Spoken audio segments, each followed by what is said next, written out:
Hey guys, welcome to our channel. তো তোমরা সবাই কেমন আছো? আশা করি তোমরা খুব ভালো আছো, আর আমিও খুব ভালো আছি। নিয়ে চলে এলাম নতুন একটা ব্লগ ভিডিও। এই ফুলগুলো কেন বলো তো? হ্যাঁ, বলছি সব আস্তে আস্তে। এখানে হচ্ছে গিয়ে আমি আর দীপা কাজ করতে চলে এসেছি, মানে রান্নাবান্নার দিকটা চলে এসেছি। আর এখন বাজে 6টা, সন্ধে 6টা। তো সন্ধে 6টার সময় এত রান্নাবান্না কেন? কারণ হচ্ছে এটা আইবুড়ো ভাতের রান্না হচ্ছে। তো কার আইবুড়ো ভাত তোমরা নিশ্চয়ই থাম্বনেল দেখে বুঝেই গেছো। হ্যাঁ, আজকে আমার ছোটদাদার আইবুড়ো ভাত। তো মা বাবা যেহেতু বাড়িতে নেই, তাই বাজার করে আনা আর রান্না বান্নার দায়িত্ব, দাদাকে আইবুড়ো ভাত দেওয়ার দায়িত্বটা আমারই পড়েছে। তো আমি যখন রান্নাবান্না করে মা ওদেরকে ভিডিও কলে দেখালাম যে দাদাকে খেতে দিয়েছে, ওরা খুব আনন্দ পেয়েছে যে আমি সব কিছু একার হাতে করতে পেরেছি। আর একার হাতে নয়, আমার সাথে কিন্তু এই যে দীপাও আমাকে অনেক হেল্প করেছে। ও না থাকলে পরে আমি এত ঝটপট করেই উঠতে পারতাম না সব কিছু। নাচ এবার, নাচ, নাচছিস তো খুব, নাচ। ঠিকই আছে, তাড়াতাড়ি যা।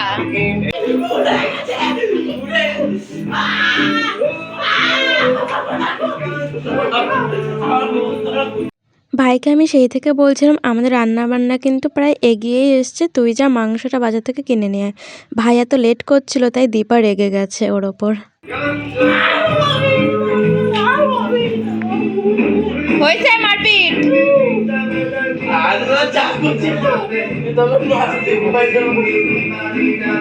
হাতে চাকু কই?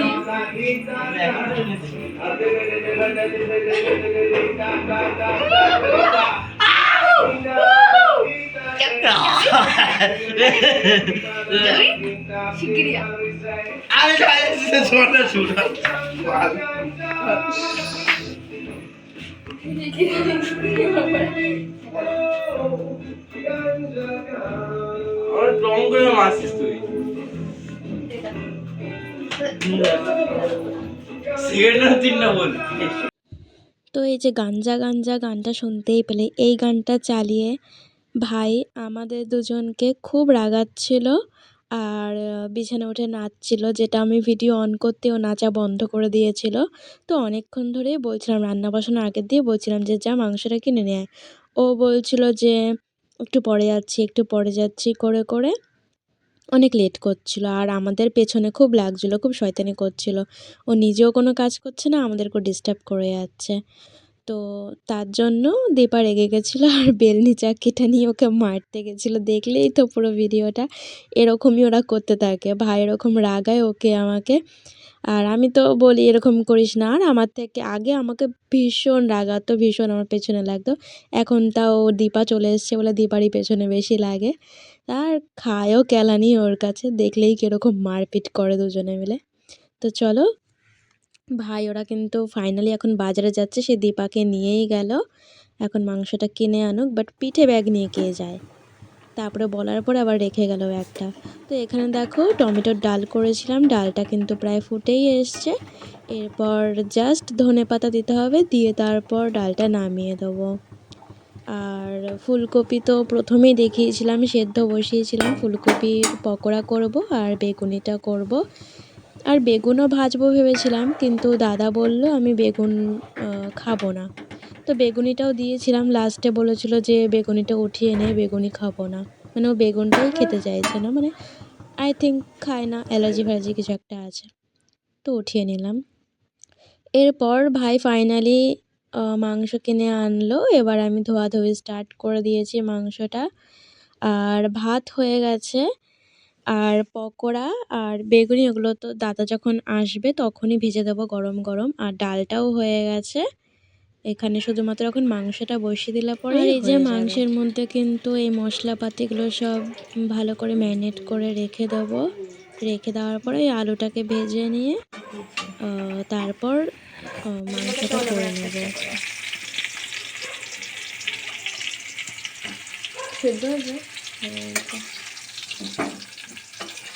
আর একটু হওয়া দরকার ছিল। আর দরকার নেই তোর, পুরোপুরি সেদ্ধ হয় না। এই থালাটা তুললাম। হুম।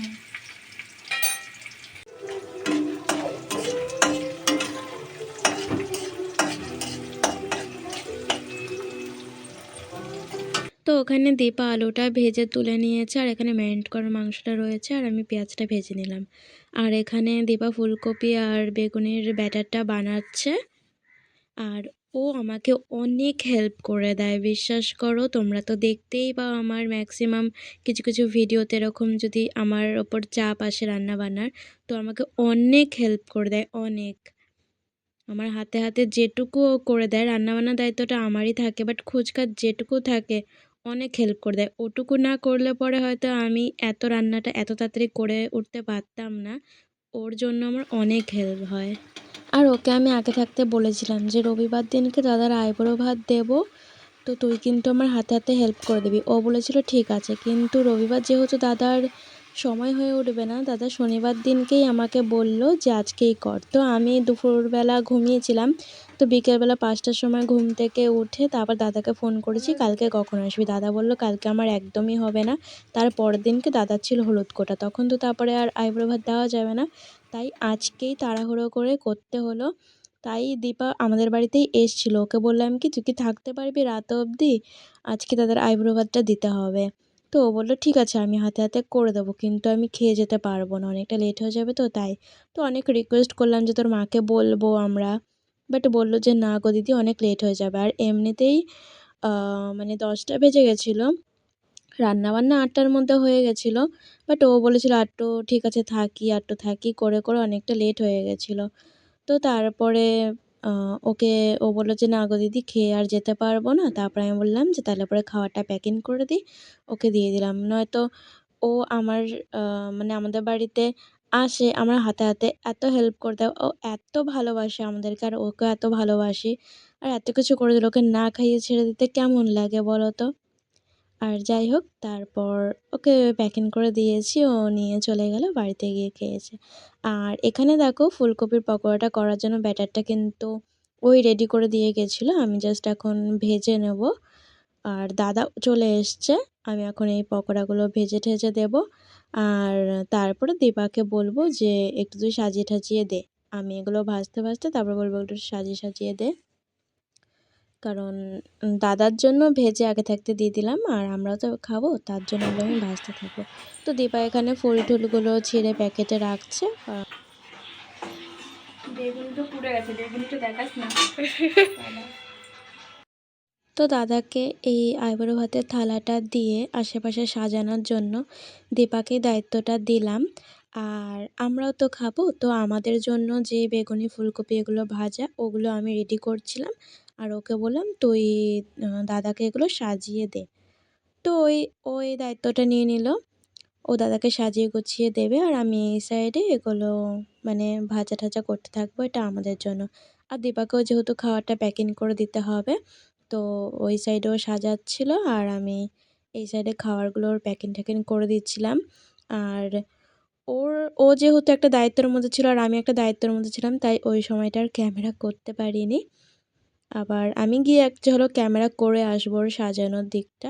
আর এত সুন্দর সাজিয়েছে ও নিজের হাতে, আমি বলে বলে দিয়েছি যে এরকমভাবে এরকমভাবে দে, আর পুরোটাই ও ভালো করে সাজিয়েছে, তোমরা দেখতেই পাবে। এই যে দেখো ফুলগুলো ছেঁড়া হয়ে গেছে, আর এই যে ভাতের থালাও সাজানো হয়ে গেছে। আর কি কি দিয়েছি দেখে নাও, আমি আর বললাম না।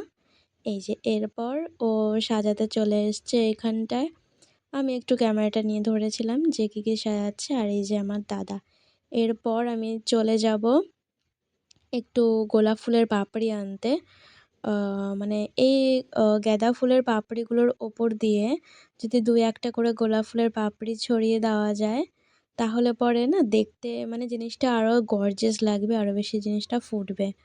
ওই কারণে একই রকম লাগছে, দেখো যেরকম গাঁদা ফুলের পাপড়িগুলো একই রকম লাগছে, ওই কারণে আমি একটু গোলাপ ফুলের পাপড়ি ছিঁড়ে নিয়ে এসেছিলাম আমাদেরই গাছের। আর এই গাঁদা ফুলগুলোও কিন্তু আমাদের পাশের বাড়ি অনেক ফুল ফুটেছিল, তো আমি বললাম যে আমি কয়েকটা ফুল নেব, তো বললো যে হ্যাঁ নে।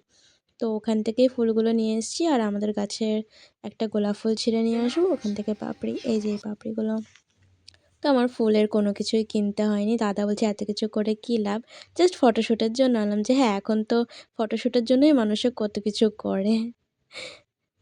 এই যে দেখো রাত 10টা বেজে গেছে দাদাকে খেতে দিতে দিতে। দাদা বলল একটু পরে আসছি। আমার 8টার সময় যেহেতু রান্না হয়ে গেছিলো, দাদা বলল একটু পরে আসছি। আর দীপাকে যেহেতু আমি সাজানোর দায়িত্বটা দিয়েছিলাম, তাই দীপা একটুখানি সময় থেকেই গেল। বলল যে, "না দিদি, তুমি যখন দায়িত্বটা দিয়েছো আমি দায়িত্বটা পালন করেই যাব।" তো দেখো কত গুড গার্ল।